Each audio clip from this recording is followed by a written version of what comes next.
Hello and welcome back, students. This is the second part of the lesson when, where, and how. History section, class 8th. So in previous video हमने जो है James मिल के बारे में पढ़ा था और एक डिवीज़न बताया गया था, एक नॉर्मल इंट्रोडक्शन था हिस्ट्री के बारे में कि 6th एंड 7th क्लास में किस तरह से आपने जो है ancient history and medieval history के बारे में पढ़ा है और 8th क्लास में हम जो है मॉडर्न हिस्ट्री के बारे में पढ़ेंगे। तो ये सब हमने प्रीवियस वीडियो में डिस्कस किया था, जेम्स मिल के बारे में डिस्कस किया था। So in today's video will start the lesson further. तो हमने सब कॉन्टिनेंट तक कर लिया था, बाकी बढ़ते हैं। In order to get a clear picture of important changes in history, historians now generally divide the past into three periods. These are ancient period, medieval period and modern period. तो वही बात दोबारा से आई है कि हम हिस्ट्री की better understanding के लिए हमने जो है 3 पार्ट्स में यूजुअली जो है हिस्ट्री को डिवाइड किया है, ancient, medieval and modern period. In this class we shall study the history of modern period. In this class means 8th class में हम जो है मॉडर्न हिस्ट्री के बारे में पढ़ेंगे from 1750 AD to India after independence. 1750 AD time से लेकर के इंडिया जो इंडिपेंडेंस हमने ली वहाँ तक का ये जो पीरियड है इसको हम पढ़ेंगे।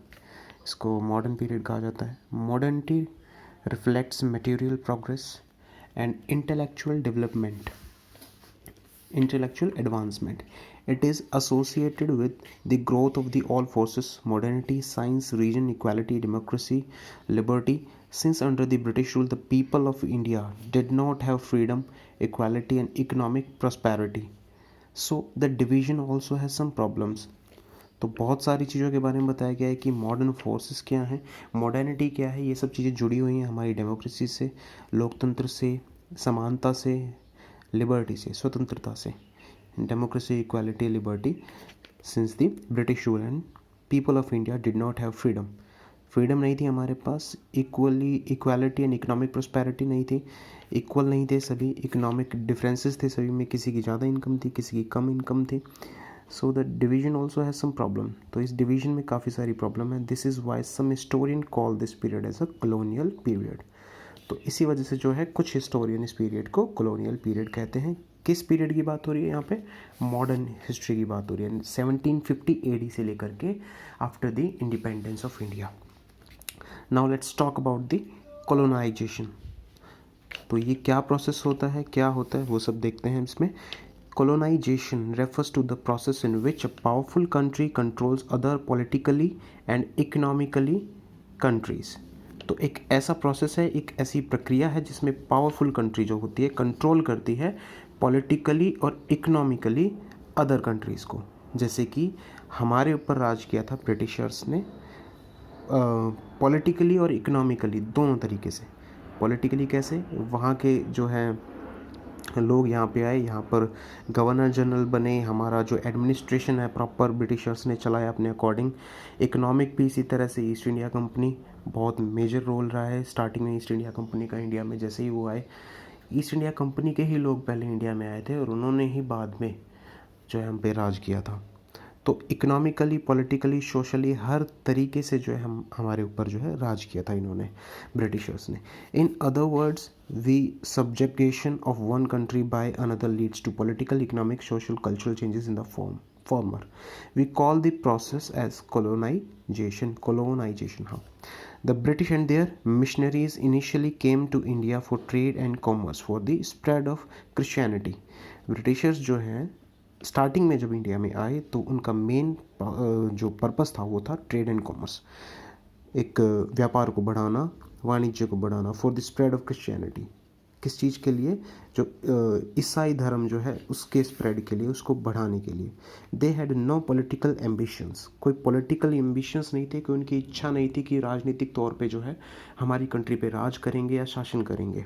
But they got lured by the riches and wealth of India.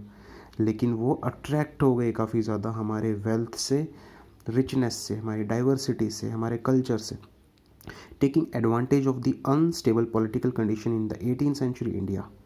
अब एडवांटेज उन्होंने क्या उठाया? हमारे अनस्टेबल पॉलिटिकल कंडीशन का, क्योंकि हमारे यहाँ पे जैसे कि सभी को पता है डेमोक्रेसी पहले नहीं थी, एक जो हैं हमारे क्या बोलते हैं, वर्ड मुझे अभी ध्यान नहीं आ रहा एक्चुअली, रजवाड़े होते थे। हिंदी में रजवाड़े बोला जाता है, इंग्लिश में I don't remember the actual word क्या है, टर्म क्या यूज़ होता है। बहुत सारे जो है राजा हुआ करते थे, उनकी अलग अलग प्रेसिडेंसी हुआ करती थी जिसमें वो राज करते थे। तो एक तरह से पॉलिटिकल इंस्टेबिलिटी थी, कंडीशन ऐसी थी कि वी वर नॉट टुगेदर, हम साथ नहीं थे उसमें। तो इसी सिचुएशन का फ़ायदा उठाते हुए ब्रिटिशर्स ने जो हमारे ऊपर राज किया, पॉलिटिकली, इकोनॉमिकली, सोशली, हर तरीके से। They gradually establish their strong hold on all major economically flourishing centres. जितने भी मेजर सेंटर्स थे हमारी कंट्री में, या पहले की एंशियंट इंडिया की जो बात हो रही है बिफोर इंडिपेंडेंस, तो उन एरियाज़ पे इन्होंने जो है अपना कब्जा करना स्टार्ट कर दिया। You will study later on as how after the battle of Plassey and Buxar, battle of Plassey 1757 में, 1764 में बैटल ऑफ बक्सर। तो ये डेट्स बहुत इंपॉर्टेंट है, स्पेशली इन दोनों से रिलेटेड, तो ये आप याद रखेंगे। तो here we have picture also, the battle of Buxar. The Indian economy was transformed from a surplus and self-sufficient economy to a colonial economy. तो इंडियन इकोनॉमी जो है ट्रांसफ़र हो गई एक तरह से कॉलोनियल इकोनॉमी में, जिसमें कि Britishers, therefore India became a British colony in the 18th century. 18th century में इंडिया जो है पूरी तरह से हमारे ऊपर जो है राज हो गया ब्रिटिशर्स का। Now next point we have most important sources of modern history. So in this paragraph, what are the sources which is helpful us to know about the history of India or history of any particular place. किसी भी जगह की history के बारे में, किसी country के बारे में, उसकी क्या हिस्ट्री है, किस तरीके से हमें पता चलती है, किन वेज के थ्रू, किन सोर्सेज के थ्रू हमें पता चलती है, वो सब जो है इस पैराग्राफ में दिया हुआ है।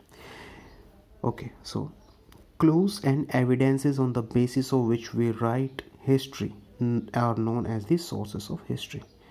कोई भी क्लू, कोई भी एविडेंस, कोई भी सबूत, कोई भी क्लू को भी हिंदी में क्या कहते हैं, कुछ ऐसा ही रिलेटेड वर्ड है। तो कोई भी निशानी या सबूत, निशानी कह सकते हैं क्लू को, वो सभी जिनके बेसिस पे हम हिस्ट्री लिखते हैं। कोई भी एविडेंस, कुछ भी रिटन हो गया या कुछ पेंटिंग हो गई, जितनी भी हमारी है, जैसे कि जितनी भी ओल्डेस्ट सिविलाइजेशन हमारी है, Indus valley civilisation, Inca and Maya, these are the civilisation. और इनके बारे में हमें कैसे पता चला है? बाय देयर स्क्रिप्ट उनकी जो लिपि उनकी होती है उसके द्वारा, या किस तरह की वो पिक्टोरियल है या वो रिटन है। ये क्या होते हैं? सोर्सेज होते हैं जो हिस्ट्री के बारे में हमें बताते हैं कि किस तरह से पुरानी लाइफ हमारी होती थी पहले हिस्ट्री में, या एंशियंट टाइम में। हिस्ट्री में नहीं, हम इस तरह से कहेंगे कि एंशियंट टाइम में what was the life of the people, कैसी लाइफ थी, क्या था उनका सोशियो इकोनॉमिक जो है स्ट्रक्चर कैसा था, किस तरह से लोग आपस में रहते थे, वस्तुओं का आदान प्रदान करते थे, क्या कोई करेंसी होती थी, मनी होती थी, कोई सिक्के अगर हमें मिले हैं, कॉइन मिले हैं, या कोई पेपर है जिस पे लिखा हुआ है कुछ भी किसी तरह से, तो किस तरह से काफ़ी चीज़ें जो होती है। सो ये जितने भी एग्जांपल हैं, चाहे वो कॉइन हो गया, या कोई करेंसी नोट हो गया, या कोई पेपर हो गया रिटर्न जिस पे कुछ लिखा हुआ है, जिसको भोजपत्र, तामपत्र होता है स्पेशली कोई मेटल का बना हुआ जिस पे कुछ लिखा हो हिस्ट्री के बारे में। तो लोग पहले क्या करते थे? लिखते थे और चित्र बना देते थे। तो ये ही हमारे पास सोर्सेज हैं जिनसे हमें पता चलता है कि पुराने टाइम में क्या हुआ करता था। अब देखिए आगे, different type of sources learn about the past. ये हमें बताते हैं पास्ट के बारे में। The sources that they choose depend upon the period of their study and their nature of their investigation.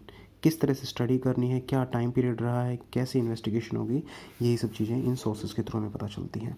Like the ancient medieval period, the sources of history of modern India are also divided in the following categories. इस तरह से divide किया गया है इनको। अब देख लेते हैं। ऑफिशियल रिकॉर्ड्स, सर्वे, ये सब हैं इसमें। और आज ये लेसन हम पूरी तरह से कर लेंगे, ज़्यादा बड़ा नहीं है। तो आई होप इस वीडियो में या इससे नेक्स्ट वीडियो में हम जो कवर करेंगे, लेकिन दोनों ही वीडियो में आज ही अपलोड करूँगा। Official records, the official records of the British administration are an important source of study of modern period. जो ब्रिटिश एडमिनिस्ट्रेशन के जितने भी ऑफिशियल रिकॉर्ड्स हैं, कोई भी पेपर हो गया, कोई फाइल हो गई, ये सब बहुत ही ग्रेट सोर्स है एक तरह से मॉडर्न पीरियड को समझने के लिए।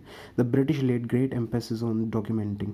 ब्रिटिशर्स ने बहुत ज़्यादा ध्यान दिया है डॉक्यूमेंटेशन पे, किसी भी चीज़ को लिखने पे या डॉक्यूमेंट करके उसको क्रिएट करके बनाने में। They got every instruction, plan, policy, treaty, agreement, decision and investigation etcetera pen down. हर चीज़ को उन्होंने लिखा है, चाहे वो कोई ट्रीटी है, संधि हुई है, या कोई एग्रीमेंट है, कोई नीति है, प्लान है, योजना है, इंस्ट्रक्शंस हैं, सभी चीज़ों को उन्होंने जो है लिखा है। It become easier to study, ponder and discuss matter this way. इस तरह से इनको स्टडी करना, डिस्कस करना बहुत ही ईजी हो जाता है। As a result official letters, memos, votings and report were written frequently in the earlier years. इस तरह से जो है एक लेटर लिखने में आसानी रही है। मेमोज बनाने, मेमो होता है किसी भी चीज़ का रिटन डिटेल किसी भी चीज़ के बारे में। वोटिंग्स एंड किस चीज़ के बारे में कौन सी वोट दी गई है, किसके फेवर में दी गई है, किसी भी पर्टिकुलर चीज़ को लेकर के। हम स्पेशली इलेक्शन वाले वोटिंग की बात नहीं करेंगे यहाँ पे। In the early years of the 19th century, these documents were copied out and beautifully written by calligraphist for the records. इस तरह से इनको डॉक्यूमेंट्स को इकट्ठा किया गया और उनको दोबारा से लिखा गया कैलीग्राफिस्ट ने। अब कैलीग्राफिस्ट वो होते हैं जो लोग अच्छी राइटिंग के साथ प्रॉपरली किसी भी चीज़ को लिखते हैं। जितनी भी हमारी कर्सिव राइटिंग होती है वो उसको कैलीग्राफी जो है एक आर्ट होती है, किसी भी कंटेंट को लिखने की आर्ट, बहुत ही ब्यूटीफुल तरीके से।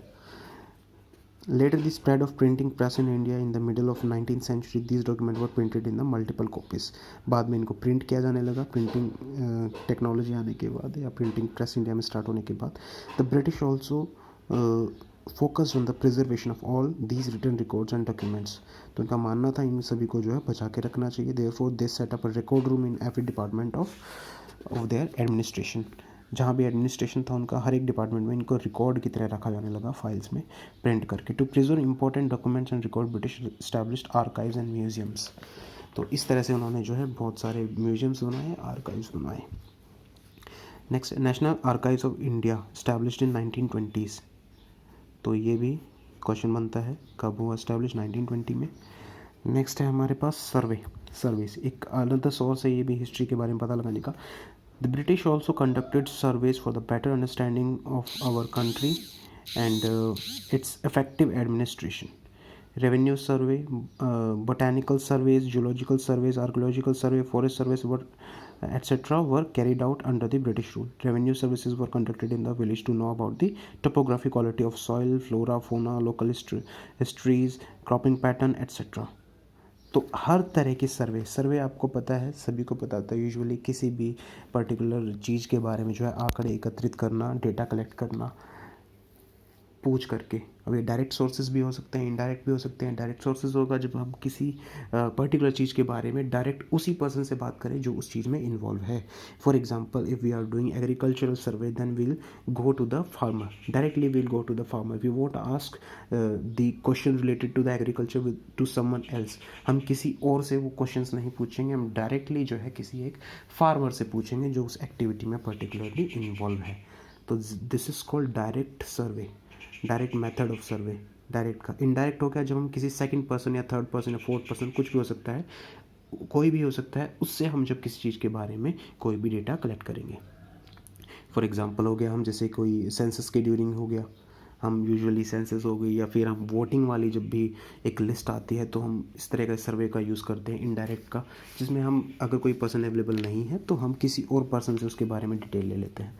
तो ये एग्जांपल हो गया इनडायरेक्ट का। तो इस तरह से सर्वे हर एक फील्ड में किए जाते हैं अलग अलग तरीके से। इसमें एग्जाम्पल में दिए गए हैं, जैसे कि यहाँ पर दिया है रेवेन्यू सर्विसेज, कहाँ से टैक्स आएगा, किस तरह से। बोटैनिकल सर्विसेज, जूलॉजिकल, बोटैनिकल जितने भी ट्रीज़ प्लांट्स के बारे में सर्वे किए गए हैं, जूलॉजिकल एनिमल्स के बारे में किए गए हैं। आर्कियोलॉजिकल सर्वे, हिस्ट्री में जितने भी हमारे मॉन्यूमेंट्स हैं उनके बारे में सर्वे जो किए गए हैं। Forest survey, these are the example of the different kind of surveys.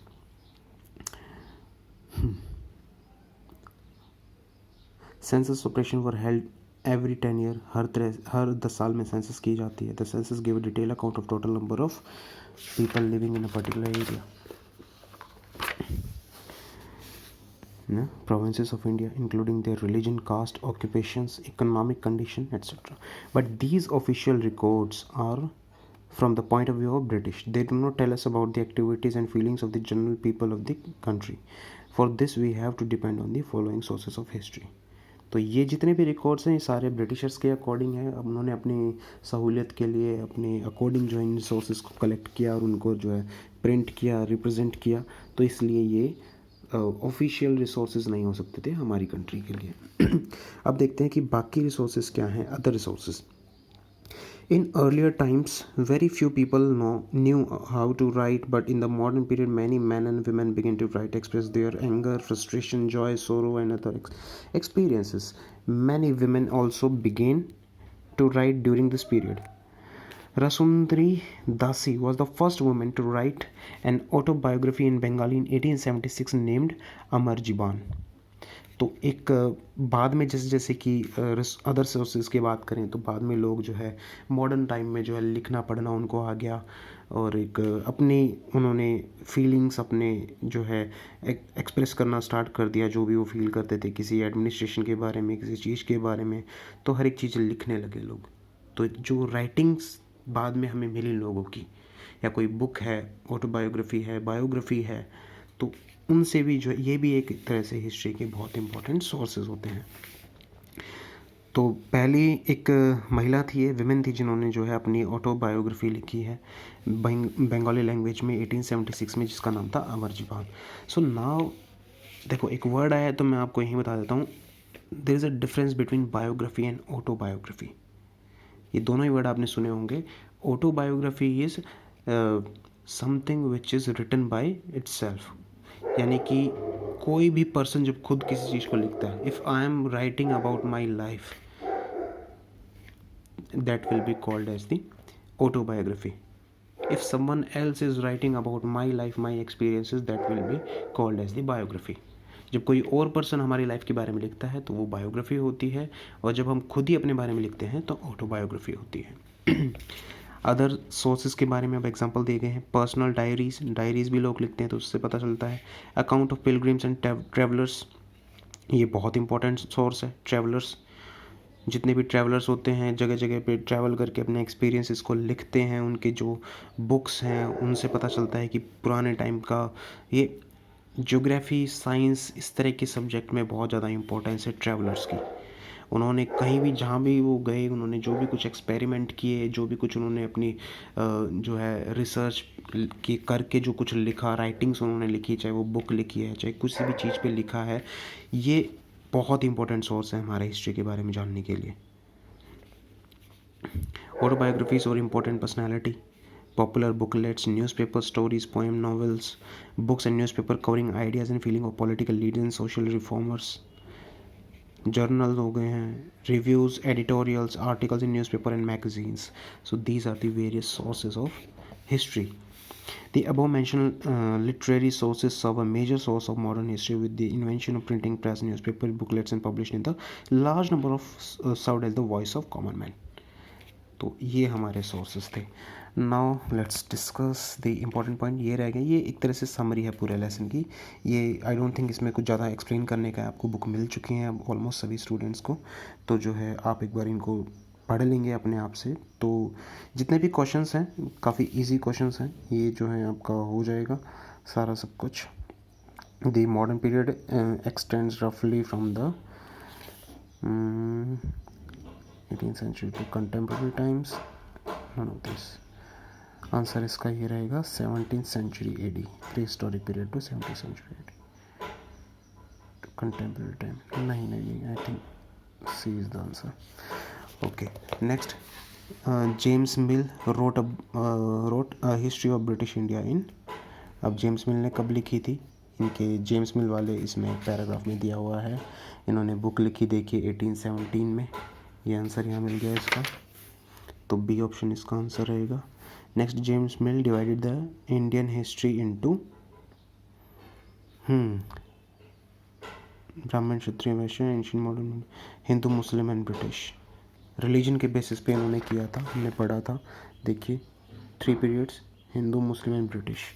इसका आंसर ये आ गया है. नेक्स्ट क्वेश्चन हमारा, which one of the following refers to the practice of which powerful country control another country. Colonisation. Who among the following was the first women to write an autobiography in Bengali? Rasundara Dasi, Rasundari Dasi. What is colonialism? ये दिया हुआ है, बहुत easy है, यहाँ पे भी दिया गया है। कॉलोनाइजेशन वाले प्रोसेस में यही है इसका। Which practice control on the country, हाँ ठीक है। हु वाज वसुंधरा दासी, इनके बारे में लिख देंगे, इस वाले पैराग्राफ में है पूरा। फर्स्ट वुमेन आंसर हो जाएगा। Where did the British preserve official documents? Museums में और आर्काइव्स में वो लोग रखते थे। What is the importance of history? बिल्कुल इजी है, मैंने आपको इस प्रीवियस वीडियो में भी आपको बताया था कि क्यों ज़रूरी है हिस्ट्री, तो उस तरह से आप आंसर लिख देंगे। List the features of modern history, modern history के बारे में क्या क्या फ़ीचर्स हैं उनके बारे में बता देंगे हम, कि टाइम पीरियड कब से कब था मॉडर्न हिस्ट्री का, क्या क्या हमारे सोर्सेज हैं, वो सब सारा इसमें हो जाएगा।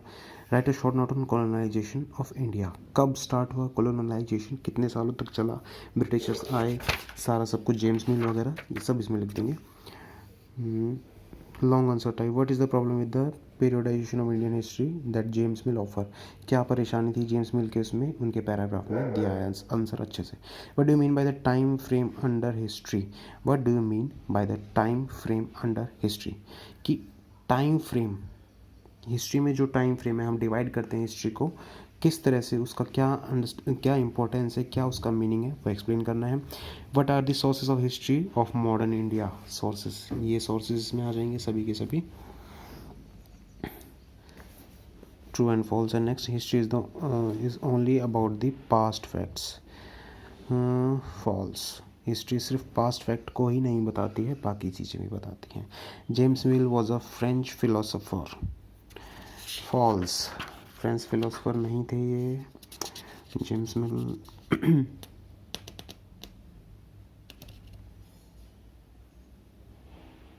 ब्रिटिश हिस्टोरियन थे एंड स्कॉटिश इकोनॉमिस्ट थे। The British were concern about the welfare of the Indians. False, official record are important source of history of modern India. True. तो ये लेसन आपका कंप्लीट हो चुका है, इसके क्वेश्चन आंसर्स आप लोग कर लेंगे।